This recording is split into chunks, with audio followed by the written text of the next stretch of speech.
ফেব্রুয়ারি মাসের 17 তারিখ সম্ভাব্য চাঁদ উঠবে, 18 তারিখ রোজা শুরু হবে ইনশাআল্লাহ।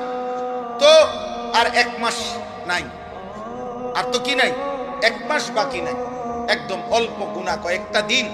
এই গুনাহ কয়েকটা দিন আগে আমি আপনাদের কাছে বললাম, কিশোর যুবক ভাই তোমাদের কাছে বললাম, মহান আল্লাহ পাক রব্বুল আলামিন প্রত্যেকটা ইমানদার মুমিনের কাছে খুব বেশি চায় যে বান্দা আমি তাকওয়া চাই, মানে তোমার জীবনটা এমন বানাও, গুনাহ থেকে বাঁচো, আমি আল্লাহর হুকুম পালন করো। এই কথাটা আল্লাহ বারবার বলছে কোরআনে, ইয়া আইয়ুহাল্লাযীনা আমানুত্তাকুল্লাহ ইত্তাকুল্লাহ ইত্তাকুল্লাহ ইত্তাকুল্লাহ ইত্তাকুল্লাহ। হে ঈমানদার, আল্লাহকে ভয় করো, আল্লাহকে ভয় করো, আল্লাহকে ভয় করো, আল্লাহকে ভয় করো, আল্লাহকে ভয় করো। ইয়া আইয়ুহান নাবিয়্যুত্তাকিল্লাহ। আল্লাহকে আল্লাহ বলে বান্দা শোনো, আল্লাহকে ভয় করা এটা এতটাই গুরুত্বপূর্ণ যে আমি নবীকে আলাদা বলছি, হে নবী আপনি আল্লাহকে ভয় করেন।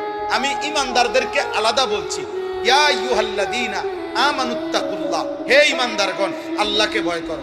আল্লাহ বলেন শুধু নবীকে না, ঈমানদারকে না। এবার শুনো, পৃথিবীর সমস্ত মানুষকে আমি বলছি, ইয়া আইয়ুহান নাসুত্তাকু রাব্বাকুম। হে মানব মণ্ডলী আল্লাহকে ভয় করো।